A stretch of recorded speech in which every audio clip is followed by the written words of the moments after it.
긴급 소식입니다. 저희가 생각했던, 제가 말씀드렸던 이란 이스라엘 전쟁 철회 번복 시나리오 거의 3일 만에 실현이 되고 있습니다. 이스라엘 미사일이 이란의 현장을 강타했다. 그래서 몇 일 정도 이제 안정적으로 이제 번복을 해서 우리 공격 안 할 것이다라는 안심을 또 이제 심어준 뒤에 자산 시장이 나스닥이랑 같이 좀 일시적으로 회복을 했는데, 반감기가 하루 남기 전날에 바로 이렇게 번복을 했습니다. 이게 어떻게 우연의 일일까요? 그쵸?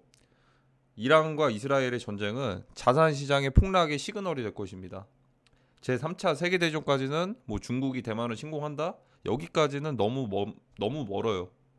너무 멀고 아직 인류에게 해결해야 되는 그 노동력을 인간들이 아직은 대체를 해야 됩니다. AI가 대체하기에는 너무나도 빠릅니다. 아직은. 그렇기 때문에 여기에서 가져올 수 있는 건 자산 시장의 폭락과, 여기에서 극단적으로 미국 쪽에서 이제 선거가 얼마 안 남은 시점에서 바이든이 또 다른 극단적인 선택을 할 겁니다. 어떤 거냐면 강달러 현상을 만들어서 전 세계 모든 나라들이 힘들어지게 할 수가 있습니다. 강달러. 그러니까 이게 강달러가 돼버리면 뭐 자연스럽게 이것도 이제 교과서적인 이론으로 강달러가 되면 다른 나라의 화폐들이 다 같이 좀 이제 떨어지고 그런 경향이 있을 때도 있어요. 근데 다 같이 좋은 경제적으로 상황들이 좋을 때도 있는데, 지금 상황에서는 미국 혼자만 살아남기 위해서 강달러를 위한 그런 선택들을 할 수가 있다라는 거.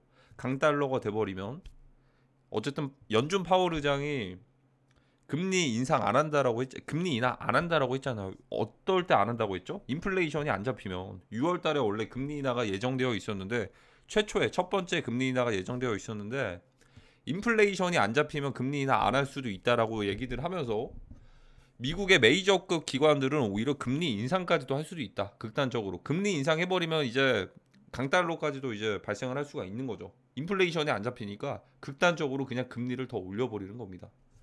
근데 살아남은 건 당연히 기축통화인 미국 쪽은 당연히 살아남겠는데, 다른 나라들이 되게 힘들겠죠.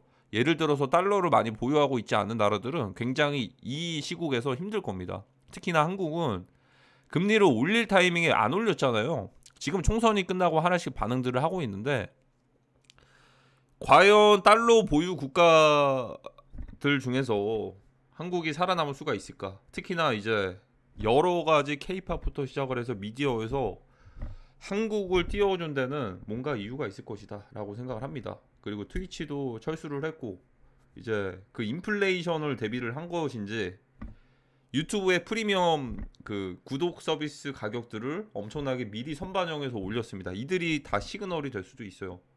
다가올 물가 상승을 대비해서 달러 가치의 폭등을 대비를 해서 원화 가치의 폭락을 대비를 해서 원화 구독 서비스 가격들을 미리 유튜브에서 올린 겁니다. 이게 작년이었나요? 작년 12월인가?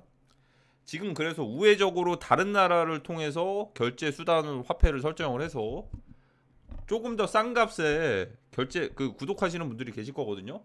저는 좀 우려가 되는 게, 저희가 예전에 마이크로소프트 베네수엘라인가 거기 이제 화폐 가치 붕괴되고 나서 그 마이크로소프트 그 사재기 하려고 그 결제 수단을 베네수엘라 화폐로 바꿔가지고 구매를 하려다가 다 이제 환불이 됐던 적이 있습니다.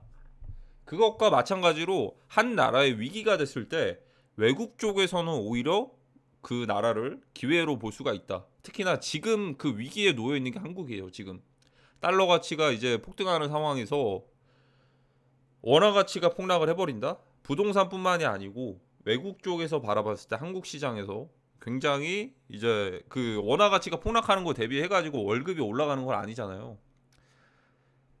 굉장히 기회의 나라로 생각을 할 수가 있을 것 같습니다. 마치 저희가 예전에 그 베네수엘라 화폐 폭락하면서 그 마이크로소프트 그 윈도우 그 소프트웨어 그거 구매하려고 사재기 하려고 이제 베네수엘라 화폐로 바꿔가지고 구매를 시도를 했던 것처럼, 이제는 반대로 원화로 바꿔가지고 그렇게 시도를 할 수가 있겠죠. 원화 가치가 박살이 나버리면 그 시작이 될 것 같습니다.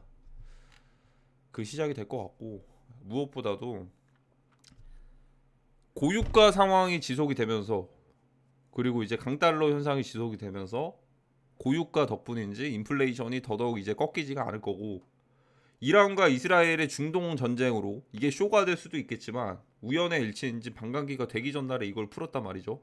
어떻게 보면 쇼가 될 수도 있겠죠. 근데 쇼는 쇼인데 실제로 자산시장에서 그 타이밍에 맞춰가지고 반응들을 하니까 그게 문제인 것 같습니다. 그래서 이제 이 상황들이 됐을 때 역사적으로 이제 가장 비싼 가격에 유가를 팔아 넘기는 그런 구간들이 될 것 같고, 팔아 넘긴 뒤에는 자연스럽게 지구의 환경을 위해서라도 전기라든지 이런 것들을 대체해서 사용을 하겠죠.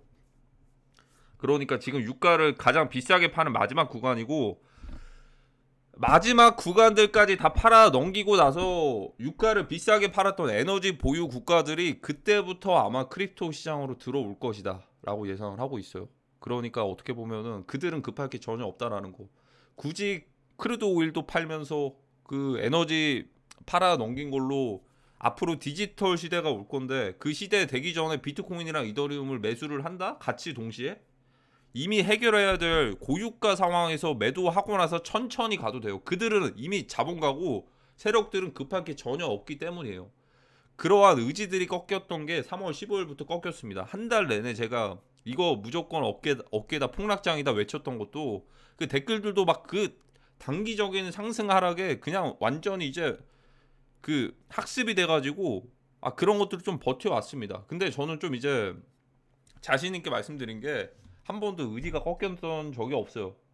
비트코인 크레이그 라이트 그 BSV 판결 나고 나서부터 한 번도 꺾인 적이 없습니다. 최소한의 그날부터 피하셨더라면, 관망만 하셨더라도 50% 손실들 피했을 거고, 그것들을 따라서 좀 도움을 받으셔가지고 댓글들 남기시는 분들도 계실 거예요. 아마 모든 데이터들이 다 이제 채택이 됩니다. 나중에 이제 시즌 2가 됐을 때 어떠한 또 이제 저희 페페 엘리트 트레이더 클럽원들은 당연히 우선시 되는 1순위가 될 것이고, 커뮤니티를 적극적으로 참여하신 분들은 아마 2차적으로 혜택들이 있을 수가 있다. 부가적인. 지금 당장은 아니지만, 지금 당장은 시장에 집중을 해야겠지만 어쨌든 이 쇼가 시작이 됐습니다. 우려했던 상황들이 시작이 됐어요. 이스라엘, 이란 철회. 국내장은 더 박살이 나겠죠. 원화 가치가 붕괴되는 시점에서 알트코인들이 이렇게 더 떨어지면 이것들이 회복되기까지는 최소한의 시간들이 걸릴 것 같습니다. 그 기준을 저는 월드코인으로 봤거든요.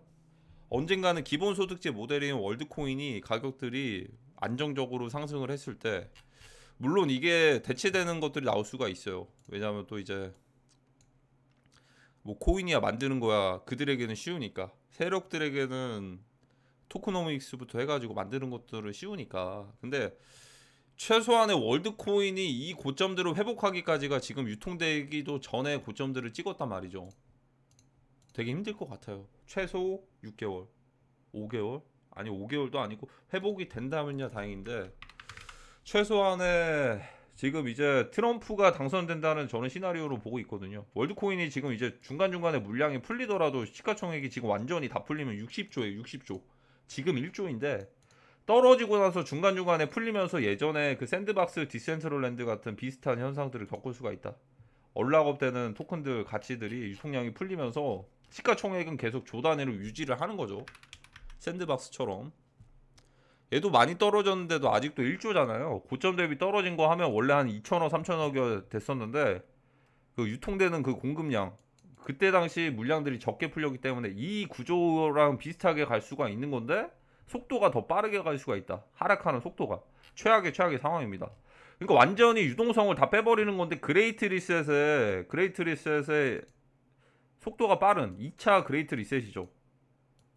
왜냐하면 그만큼 시장에 유동성이 없으니까. 2022년의 그레이트 리셋은요, 시장에 유동성이 많았으니까 천천히 뺐는데, 지금은 유동성이 그렇게 많이 없는 상황에서 인위적으로 올렸잖아요. 그러다 보니까 그레이트 리셋 속도도 굉장히 빨라질 수가 있다라는 거. 아마 이 CX장이 붕괴가 됐을 때 제가 전에 말씀드렸던 덱스장으로 유입되는 그 상황들이 오지 않을까 예상을 합니다. 시나리오대로 흘러는 가고 있는데, 국내장에서 대응을 못 하시는 분들은 굉장히 좀 이제 어쩔 수는 없는 것 같습니다. 어쨌든 그것도 본인들의 선택이니까. 그래도 저희 또 이제 합을 맞춰가지고 제가 뭐 어떠한 뭐 지금 매도하세요 막 이런 지시를 내린 건 아니지만 어느 정도 인사이트를 얻으셔가지고 미리들 이 폭락을 피하셨던 분들은 굉장히 다행이다라고 생각을 하실 겁니다. 최소한의 일주일 전이라도, 최소한의 2주 전이라도, 최소한의 정말 안정적으로 욕심을 다 버리고 어깨 구간인 3월 15일 이후부터 물량들을 정리를 하셨더라면 지금 같은 최악의 상황을 피하실 수 있으셨을 겁니다. 감히 말씀드리는데 시즌 1 끝났고요. 회복하기까지 최소 5개월이에요. 5개월 동안 버틸 수가 있을지. 금리까지도 이제 한국에서는 더 올릴 수가 있거든요. 물가까지 올라가고 유가도 올라가고. 물론 마지막이라고 한다면 데드캣 반등이 엊그제 나온 게 데드캣 반등이면 더 최악인데 어쨌든 최악의 상황입니다. 그러면 이 중간중간에 또 다른 이슈들이 이걸 버틸 수가 있을 건지, 리플 코인도 벌금 된다고 폭락해버리면, 아니면 중간에 유통량이라든지 해킹당했던 이력들이 있는 코인들을 상장 폐지를 해버리면 과연 이쪽 시장에서 살아남을 수가 있을 건지, 그걸 바로 옥석 가리기 시즌이라고 하는 거죠. 최악의 상황입니다. 그래서 어쨌든 시장에서 감히 대응하지 마시고 그냥 관망하시는 것도 하나의 방법이고, 이미 포지션들을 잡으셨으면 그것 또한 지금 상황에서는 제가 뭐 어떻게 말할 수가 없을 것 같습니다. 저희는 이미 다 준비를 했기 때문에. 자, 그러면 다음 영상 때 오도록 하겠습니다. 감사합니다.